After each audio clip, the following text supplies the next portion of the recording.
안녕하세요. 달콤한 재테크의 김다은 대리입니다. 이제 어느덧 날씨가 많이 쌀쌀해졌는데요. 2019년도 2달 남짓 남겨두고 있습니다.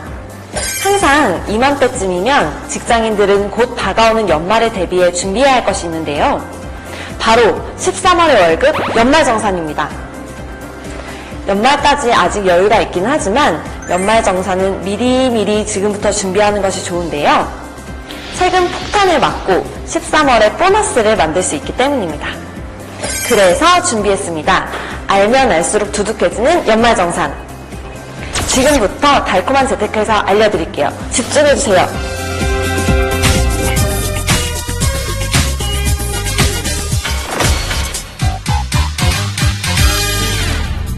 연말정산이란 자신이 한 해 동안 벌어들인 소득에 맞게 적절하게 세금을 낸 것인지 확인하고 정산하는 것을 말합니다. 직장인은 매달 급여를 받을 때 소득세를 뗀 금액을 받게 되는데요. 이를 원천징수라고 합니다. 이는 국세청에서 만든 간이 세액표에 의해 대략적으로 공제되는 것이기 때문에 연말에 세세하게 정산하면서 실제 소득보다 세금을 더 많이 냈으면 그만큼 돌려받고 적게 냈으면 더 내는 것입니다.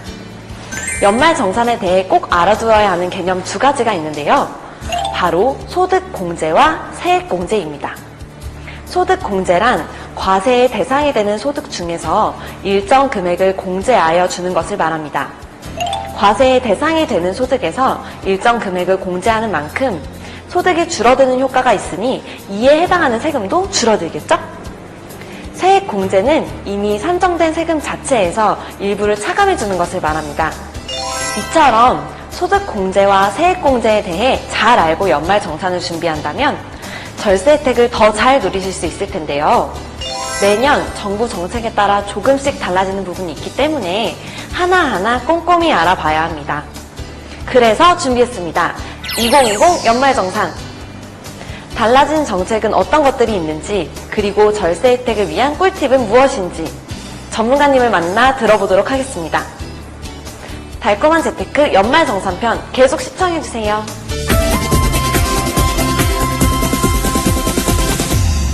네, 지금 제 옆에는 연말정산에 대한 절세 팁을 설명해 주실 WM사업부 최정기 세무사님 나와 계십니다. 안녕하세요, 세무사님. 안녕하세요. WM사업부 최정기 세무사입니다. 네, 그럼 2020 연말정산 절세 팁 첫 번째 질문입니다. 연말정산 절세의 시작은 신용카드와 체크카드, 현금을 적절하게 활용해야 하는 거라고 들었는데요. 어떻게 활용해야 하나요? 네, 신용카드와 체크카드, 현금의 사용금액은 세전연봉인 총급여의 25%를 초과하는 경우부터 소득공제가 시작되는데요. 신용카드는 사용분의 15%를, 체크카드와 현금은 사용분의 30%까지 공제를 받을 수 있습니다. 따라서 연간 소비금액이 연봉이 25%에 미달한다면 각종 할인과 포인트 적립 등 부가 서비스 혜택이 많은 신용카드를 사용하는 것이 좋으며, 소비금액이 연봉의 25%를 초과하면 체크카드를 쓰거나 현금을 사용하고 현금 영수증을 발급받는 것이 유리합니다. 물론 제한금액 없이 공제를 받을 수 있는 것은 아닌데요. 25%를 초과하여 공제받는 금액은 신용카드, 체크카드, 현금 영수증을 합해 최대 300만 원을 한도로 합니다. 단 연간 총 급여액이 7천만 원 초과, 1억 2천만 원 이하인 경우는 250만 원, 1억 2천만 원을 초과하면 200만 원까지만 공제가 가능하다는 것을 체크해 두시기 바랍니다. 아, 그렇군요. 그럼 추가로 공제받을 수 있는 항목은 어떤 것들이 있을까요?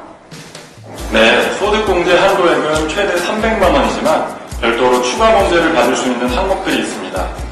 우선 전통시장이나 제로페이를 이용하면 구매 금액의 40%를 공제해주고 최대 100만 원까지 가능합니다. 대중교통 사용액도 40%까지 최대 100만 원의 추가 한도가 적용됩니다. 와, 대중교통도 100만 원 공제라니. 지금부터 택시 좀 타면서 공제 좀 받아봐야겠는데요? 아닙니다. 버스나 지하철, 그리고 기차와 고속버스는 대중교통 사용액으로 인정되지만 택시와 항공요금은 공제 대상이 되지 않습니다. 따라서 교통비에서 혜택을 보시려면 가급적 택시보다는 버스나 지하철 등의 이용이 좋다고 할 수 있습니다. 연봉이 7천만 원 이하인 근로자의 경우에는 공연, 박물관, 미술관 관람이나 도서를 구매할 때도 100만 원 한도로 30%까지 추가 공제를 받을 수 있습니다. 그럼 다음 질문입니다. 연말정산 간소화 서비스에서 조회되는 항목들이 있잖아요. 신용카드, 체크카드 등등 사용한 항목들이 조회가 되는데 간혹 조회되지 않는 항목들이 있더라고요. 네, 맞습니다. 다음과 같은 항목들은 연말정산 간소화 서비스를 통해서도 자동으로 조회되지 않는데요. 안경, 콘택트렌즈, 중고등학교 교복 구매 영수증, 보청기나 휠체어 등과 같은 장애인 보장구 등이 이에 해당합니다. 안경이나 렌즈는 시력 교정용이어야 의료비로 공제받을 수 있는데요. 지급금액 1인당 50만원까지 15%의 세율로 공제가 가능합니다. 중고생의 교복 구매 비용은 1인당 50만원 한도로 교육비 공제가 가능합니다. 해당 구입처에서 연말정산용 영수증을 반드시 챙기시기 바랍니다. 또한 보청기나 휠체어 같은 장애인 보장구 구입 비용의 경우에는 구입자 주민등록번호를 제출하시면 공제 받으실 수 있습니다. 네 번째 질문은 바로 주택청약 종합저축에 대한 과세특례 적용기한 연장에 대한 내용입니다. 세무사님, 정확한 설명 부탁드립니다. 네, 총급여 7천만 원 이하의 주택을 소유하지 않은 세대주가 해당 과세기간에 청약 또는 주택청약 종합저축에 납입한 금액에 대하여 납입금액을 연 240만 원을 한도로 그 납입한 금액의 40%를 공제받을 수 있습니다. 주택과 관련해서 추가 질문을 드리자면 월세 역시 연말정산 세액공제를 받을 수 있다고 들었는데 맞나요? 네, 월세도 공제 항목에 포함되는데요. 연간 지급액 750만 원을 한도로 하여 총급여 7천만 원 이하인 무주택자는 10%를, 총급여 5,500만 원 이하인 무주택자는 12%까지 공제를 받을 수 있습니다. 다만 임대차 계약 증서의 주소와 주민등록상 주소가 동일해야 하기 때문에 전입 신고는 필수입니다. 네, 최정기 세무사님 좋은 정보 감사드립니다. 지금까지 연말정산이 무엇인지 알아보고 어떻게 연말정산을 준비하면 좋을지 알아보았는데요. 연말까지 남은 기간 동안 계획을 잘 세우신다면 더 많은 절세 혜택을 누리실 수 있을 것입니다. 좀 더 성공적인 연말정산을 위한다면 연말정산 미리보기를 통해 절세 전략을 세워보세요. 연말정산 미리보기는 국세청에서 근로소득자가 미리 절세 계획을 세울 수 있도록 제공하는 서비스인데요. 올해 1월부터 9월까지 사용한 신용카드, 체크카드, 현금 영수증 등의 사용액을 제공합니다.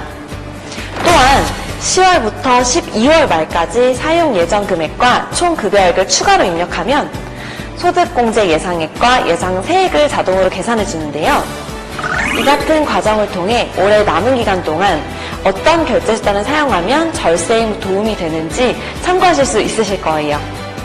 오늘 알려드린 정보를 통해 우리 IBK 고객님들이 세금 폭탄이 아닌 꼭 13월의 월급을 꼭 받을 수 있기를 바라면서 달콤한 재테크 오늘 여기서 인사드리겠습니다.